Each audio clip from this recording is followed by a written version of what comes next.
I'm in the, if you've seen my previous video, you heard me talk about being in book mode, and book mode, I think like anything else, like any creative, it's like in the space of trying to create something new, fulfilling, and refreshing. And I've been sitting on this for a while, and hopefully over the next couple weeks, as time goes on and I put the final touches, I'm able to kind of really dive into the whole realm of what this book is about. It's a book I've been writing for years. It's a poetry book I feel like I've been sitting on for years, and it's called See You Soon. And See You Soon has a lot of different meanings and analogies and reasonings, and I'll get into some of that. But it's a real personal piece to me, because I never really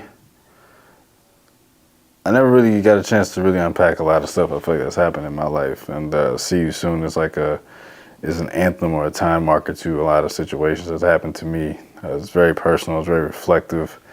It's very unique, as I like to say. It's unique in the sense of owning up to a lot of stuff. And the themes, man, the themes are crazy. I just I've run a couple of them through ChatGPT, and the description of how ChatGPT breaks it down makes it sound so elegant. But you know, it's a beautiful thing when you really can take the time to express and really like learn yourself. You know, finding yourself is like a continuous journey that I don't think everybody wants to always express. You know, I think we hear it all the time. It's never really enough times and situations to really like find yourself and who you are. And I don't really think there's certain moments where it just clicks and it makes sense. I think it's just a continuous process. It's a continuous way to continue to like search and learn about yourself. I feel like the moment you stop trying to learn about yourself is the moment you really stop learning about yourself. I'm trying to make that sound cool, but I think it's the truth though. Like you gotta continuously seek, learn, question yourself about things, question the things around you, question your decisions, and you don't have to beat yourself up on it. But I just think it really is important to like navigate the reasons why you do the things you do. You know, working in a space where I work in, where I am not only in therapy but also helping clients, I think it is unique to see how the stories sometimes parallel with your own life and your own experiences, and you're trying to give them, you know, advice on how they should navigate. And I think it's true that sometimes we don't follow our own advice, and I think that's more common than I think a lot of us want to admit. We always have a reason for somebody else's situation, but when it comes to our own, we can struggle with that. And I think the past couple of weeks, I feel like it's a weird, you know, like retrograde going on. I don't know what's going on. Somebody may know in the comments, man. But, you know, a lot of people are experiencing a lot of transitions, a lot of breakups, I feel like, a lot of heartbreak. And then it's also like a lot of places of confusion. Old things are coming back, you know, people sharing, you know, old situations and how they should navigate. Now, you know, I think when it comes to that, man, that's a unique thing. People of your past are in your past for a reason. And on the other end too is that, you know, sometimes we can have lingering emotions to why things end, and sometimes it's like finding like that sense of closure. Like, what's my opinion on closure? I think closure is a case-by-case situation.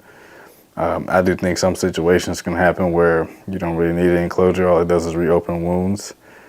The other end of it too is that, you know, some people are afraid to have it because it requires a layer of emotional depth and reopening. And I think naturally most of us will avoid those conversations because we don't want to live with our own truth. And also maybe some of the things that we did and what we could have did better. 'Cause I think with anything like that, it requires a lot of inner reflection on both sides, regardless if you made a decision or you're on the receiving end. I think everybody plays a role in something, and it's not really to point blame or to fault people. But again, my opinion's a little different. I think things end for a reason, and that's just kind of it. I think if you have the desire to want to seek and get understanding, that's completely fine. You also have to understand that people do not owe you a reasoning. People do not owe you an explanation. People don't have to reach back out. People can block you. People can do whatever works best for them in their healing process. I think, again, everybody goes through their own processes differently. And I think if you are going to reach out and if you're going to get that sense of closure, then you take whatever comes with it. Because I think, again, the biggest thing is people really realizing why these situations happen. When things end, they can end for a multitude of reasons. Sometimes it could be amicable, it could be understood. Sometimes it's just people in their own situations, and sometimes people are just self-sabotaging, and we can't fault people for that. Unfortunately, all we can do is learn how we can respond to those things. I know attachment styles are big, and especially all of my algorithm, I feel like is all I'm seeing is, anxious, avoidant, secure, dismissive. And, we all have them. We all have different attachment styles. And one isn't better than the other. I think all of them have a unique thing. I know people want to bash one side versus the other, but I think everybody's attachment style is always attached to what happened to them when they were a kid, And because of that, I think a lot of people have an inability to sometimes accept and work on their problems. They just continue to do it, and sometimes that one situation that really strikes a chord makes you want to really understand how you can be better in that sense. Because I think everybody probably had every step of those attachment styles. Some people are secure, but I think those people who are secure, they had to work to that. I don't think anybody is naturally secure as a person. I think life and the experiences that we have and we're given, we're forced to adapt and adjust, and our attachment style changes. I think I've gained a lot of empathy for those who have certain attachment styles, because while I may feel like you are the catalyst of it, and sometimes you could be, a lot of things, it's just things that's happened to them, and unfortunately people just struggle to accept the notion of their faults, so they stick to their defaults to deal with things that are the way how they best operate. That's the best way I can put it. So, it's one of those things where I think, again, it requires a lot of time, a lot of growth, a lot of understanding, and really just want to find ways to be better. Again, at this point in my life, I think, what I've learned about relationships and my own is just they're complex. Do I think relationships should be difficult? Absolutely not. I think we make them more difficult than what they should be. And I think the biggest thing is that, when we meet people, we're meeting them with their story, their problems, usually their baggage, regardless of how healed we can present ourselves or how we think we can think we're doing something properly. It's very true in the same light that we can easily be re-triggered by things from our past. If you're not used to something, if something's new or it seems too good, that's always a big way. If you've never been treated properly, that's an easy way to be in the sense of self-sabotaging. If you're with somebody and they yell at you for the first time accidentally, that can set you off. Like, again, the complexities of relationships are true. Unfortunately, in today's time, a lot of us are still very much deeply rooted with trauma, with hurts, with things we haven't fully, come to grips with. Again, we can actively work on things, but it's still the truth that, again, these things can always come up. And so what's the point of all this? Where am I getting with this? Is, we have to be okay with dealing with complicated people. That's the biggest thing I can tell you, is that the people that we meet in our life, there is not a system or a standard that everybody's going to fit. 9 times out of 10, most people are going to, a good thing that you're looking for, at least, they may fit 7 out of those 10 things. And I think within that situation, it's just you deciphering what is important to you and what's not. And also, people can change and learn and grow. It's totally up to you to decide what you're willing to kind of sit around and wait on. I don't think anybody has to wait on anything that's important to them. I think at the end of the day, unfortunately, we're still going to naturally pick a decision based on self, like what's important to us and our own self, and what's best for us. And we can't control what people do when it comes to that, man. We have no control on somebody making a decision that's best for themselves. Even if we want them to do it in a way that we would do it, can't do that, right? And I think people know their own laws and principles on what's considered right or wrong, but there's the truth that we cannot control nobody. We have no control over people. We have no control over people's sense of loyalty, the way that they love us. We can only control what we allow and we're willing to deal with. Again, the window of tolerance I mentioned a couple months ago in relationships is a real thing, and you have to be okay with dealing with things, and you also be okay with what you're not going to deal with. And my challenge for anybody is to really remember that nobody's perfect.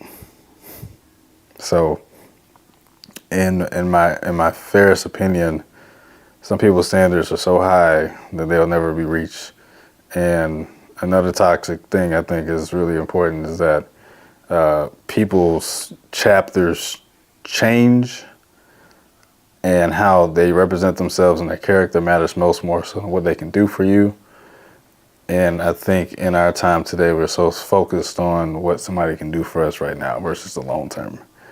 And again, I think the biggest thing that we forget about all this is that life is finite. It's not infinite. And so people's situations and things that they have right now may change. Life takes on different courses. Unfortunately, we're all going to deal with grief in different ways, and we're going to see different stages of people in different ways, and we're going to see people at the lowest. And if you're willing to leave somebody at the lowest, depending on how they treated you, they've treated you well and you leave them at the lowest, that says a lot about you. I think, again, people's notions of relationships are skewed. And that I ask people this question all the time, and I'm going to ask you this before I answer it. What do you believe is the number one thing that's important to a relationship? I'll give it a second and let you think about that. What is the number one thing that's important to a relationship? Some of you are going to say communication. Some of you are going to say intimacy. Some of you are going to say finances. Some of you are going to say security. Some of you are going to say food. But it's service. Relationships are driven through service. Do not get in a relationship if you're not willing to serve somebody. And it doesn't mean, oh, my glorious king, right? Like, whatever. It's just, you have to be willing to serve somebody. And do it with a grateful heart and a willingness. Whoever you're with, they're not going to all fit your needs, right? So yeah, you can have things that you need, things you require, but nobody that you're with is going to fit all your needs. Nobody. I don't care who it is. I don't care what they do. I don't care how much money they have. I don't care. Because the older we get, again, our priorities change, our values change, what's important to us changes, and that's just it. Like, that's it. There's nothing we can do about that. But how they treat you at your lowest, when you need them, how do they respond to you? How do they treat you? Now, I learned something a couple months ago about myself. Man, it pains me to know I learned it in that way, and it's true. It's like, I used to get really disappointed in people to the point where, as kind as I am, I would be mean to them if they did something. Like, how dare they? And that doesn't do anything, we're going to disappoint people that we're with. We're going to disappoint people that we love. We're going to disappoint our own expectations that we place. Like, that's very deadly as well. Like, unconscious expectations that we have for people to consistently be perfect. That's not a real thing. It's not real at all, man. Like, as much as we want it to be, it's not. None of it is real. It's actually unfair to give people a slighted viewpoint that they have an inability to try to learn and grow. People that really care, that really are in things for the long haul, they have a willingness to adapt. They don't take criticism to its highest core of being defensive. I think a lot of us can struggle with that. I know I used to, where I used to be criticized of things, and I would take it so personal, and I would think this person is coming after me. And at the end of the day, some people are just saying things to express something because they care about you so much that they just would love to see it from you. Now, yes, I also agree on the other end too is that you cannot change people. And I also think actions do matter more than words, and consistency matters. It's just also being understanding and gracious when people slip, because people slip, right? We're not going to be the same way every day. And the last thing I will say, the biggest thing we have to do as people, we have to communicate. That is a lost art in today's time. It's a lost art when it comes to expressing our flaws with people that we're with. It's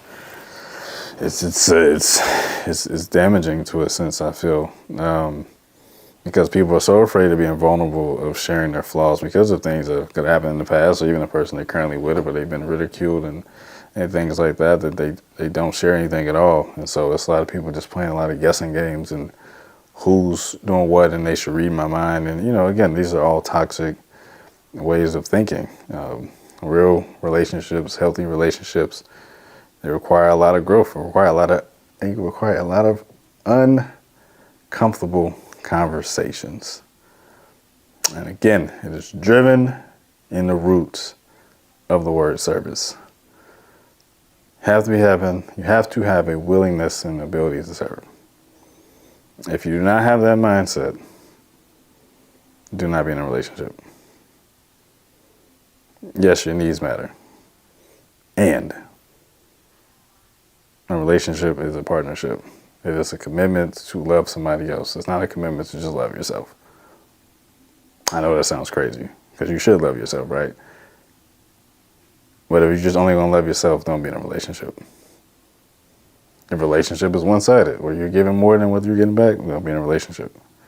If you have to beg somebody to treat you a certain way in order for them to change, don't be in that relationship. Again, you have to be with somebody, you have to be in something where there is a willingness for both parties to want to serve each other at its highest level. If not, you're wasting your time. You are. And so many of us do that. Praying for change, hoping for people to change, and they never change. And then we become insane. That's all I got, man. But hey, appreciate y'all as always. Make sure to subscribe to the YouTube channel. And again, you matter, we all matter. But don't forget to serve people if you want to be in a relationship. Till next time. See you soon. Peace.